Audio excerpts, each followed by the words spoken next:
Le thème de ce matin, Dieu est venu pour réconcilier et non pour jeter les croyants. 8 milliards sur la terre. La parole dans 1 Jean 4 nous dit, tout simplement, le Seigneur nous montre, 1 Jean 4, verset 7, bien-aimés, aimons-nous les uns les autres, car l'amour est de Dieu, et quiconque aime est né de Dieu, et connaît Dieu. Verset 8, celui qui n'aime pas n'a pas connu Dieu, car Dieu est amour. Verset 9, l'amour de Dieu a été manifesté envers nous en ce que Dieu a envoyé son Fils unique dans le monde, afin que nous vivions par lui. Et cet amour consiste non point en ce que nous avons aimé Dieu, mais en ce qui nous a aimés et a envoyé son Fils comme victime expiatoire pour nos péchés. Bien-aimés, si Dieu nous a ainsi aimés, nous devons aussi nous aimer les uns les autres. Et je termine verset 12. Personne n'a jamais vu Dieu.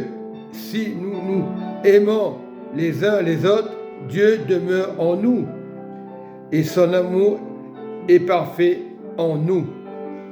Je te prie, Saint-Esprit, aide-moi à m'exprimer, Saint-Esprit, à articuler les mots, Saint-Esprit, afin qu'on puisse comprendre la parole, Saint-Esprit. Cette parole est puissante, Saint-Esprit. 8 milliards sur la terre, tu es venu, pas pour anéantir les humains, au contraire, pour qu'ils viennent à toi. Tu es venu, tu as donné ton Fils, Saint-Esprit. Ô Père, nous te demandons, Saint-Esprit, qu'il n'y ait pas de culpabilité, qu'il n'y ait pas de jugement lorsque tu parleras au Dieu, Saint-Esprit, qu'aucune personne ne juge, aucun humain ne juge cette parole, parce qu'elle est puissante. Les personnes qui auront jugé cette parole, Dieu va montrer qu'il ne faut pas juger. Et chaque fois qu'il y aura un jugement envers cette prédication, dit le Saint-Esprit, il y aura des pensées. Et des pensées que le Saint-Esprit va montrer que ce n'est pas bien de mal parler. C'est de la bouche du Saint-Esprit que j'ai parlé. Je n'ai pas parlé de ma bouche. Oui, ma voix, c'est ma voix. Mais mon cœur a parlé avec le Saint-Esprit. Donc, il n'y a aucune pensée, papa, de mauvaise en moi ou envers les autres, que je ne juge pas cette parole, papa. Pour moi, c'est pareil, je suis conscient que Dieu nous a aimés. Je lis vraiment cette parole. Je commence par le verset 7.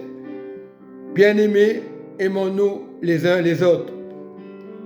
Nous devons nous aimer les uns les autres, car l'amour est de Dieu. L'amour est de Dieu.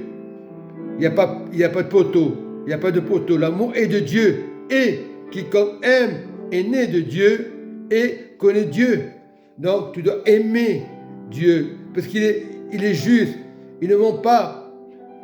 Parfois nous mentons. Mais lui il ne ment pas. Aimez Dieu.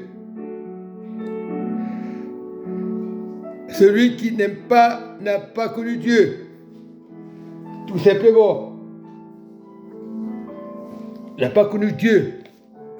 Et donc on doit aimer Dieu, aimer les autres pour aimer Dieu. Celui qui n'aime pas n'a pas connu Dieu. Je reprends la parole dans le verset 7.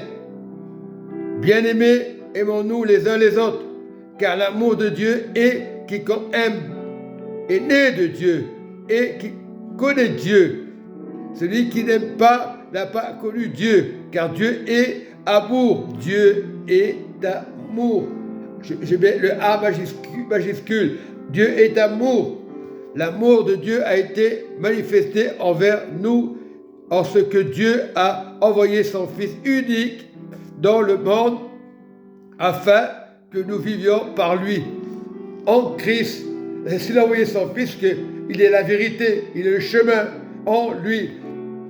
Verset 10, et cet amour consiste non point en ce que nous aimons Dieu, parce que tout le monde peut aimer Dieu, mais la différence, Dieu va la faire, mais en ce qui nous a aimés et a envoyé son Fils comme victime expiatoire pour nos péchés, qui va mourir à la croix expiatoire et qui va redonner la vie. Il a accepté le plan parfait de Dieu.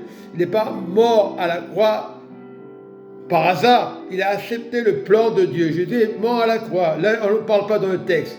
Bien-aimés, si Dieu nous a ainsi aimés, nous devons aussi nous aimer les uns les autres.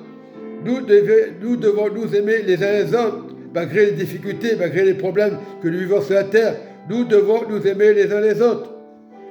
Personne n'a jamais vu Dieu, c'est vrai. Ceux qui l'ont connu, le Seigneur Jésus, il y a 3000 ans, ils ont connu le Fils de Dieu. Nous, on ne l'a pas connu.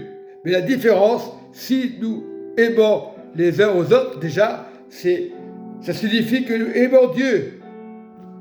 Dieu demeure en nous. Le fait d'aimer les autres, peu importe païen ou pas païen, Dieu demeure en nous. Et son amour est parfait en nous. En nous. Cet amour doit être parfait en nous. Si nous aimons les autres, nous aimons Dieu. On ne l'a pas vu. Peut-être il y a 3000 ans, les disciples ont vu Jésus, mais nous, on ne l'a pas vu. Mais simplement pour aimer les autres, nous savons que Dieu existe. Même les païens vont croire que Dieu existe. Certains diront, s'il y aurait Dieu, il n'y a pas de problème. Dieu existe. Nous devons nous aimer les uns les autres. Pour avoir la guérison, pour avoir les miracles, nous devons nous aimer les uns les autres. Il y aura beaucoup de miracles. Pas dire, ma religion, comme aujourd'hui, un peu partout, les chrétiens sont un peu éparpillés. Je m'appelle chrétien. Peu importe l'église, peu importe l'assemblée, peu importe le monde, tout le monde s'est dit enfant de Dieu et tout le monde se fait la guerre. Mais en Dieu, si tu aimes ton prochain, si tu aimes ton voisin, tu vas aimer Dieu. Voilà. Donc nous devons nous aimer les uns les autres. Nous savons que Dieu est Dieu. Les démons croient que Dieu existe. Ils tremblent. Mais nous, on n'a pas tremblé. On doit avoir la crainte de Dieu. C'est différent. Les démons savent que Dieu existe. Mais nous savons que Dieu existe. Si tu aimes ton prochain, c'est Dieu qui a tout créé. C'est pour ça que nous devons nous aimer les uns les autres. Les animaux, Dieu les a créés. On ne doit pas mépriser les animaux. Beaucoup disent, oh, on ne prie pas les chiens. On ne prie pas les chiens, on le sait. Mais tout ce que Dieu a fait, il a fait de ses mains invisibles. Les étoiles, le soleil, la lune, les poissons, tout appartient à Dieu. Dieu a mis sur la terre des animaux pour que l'homme donne des noms. Parce que Dieu a donné un cerveau pour que l'homme donne des noms. Mais après, ils n'ont pas obéi. Après, il y a eu des problèmes, l'histoire continue. Mais aujourd'hui, le Saint-Esprit, l'histoire n'est pas terminée. Nous devons aimer les autres pour recevoir le Saint-Esprit. Si tu n'aimes pas les autres, tu ne peux pas recevoir le Saint-Esprit. Tu aimeras ton Dieu de tout ton cœur, de toutes tes pensées. Soyez bénis au nom du Seigneur Jésus-Christ de Nazareth.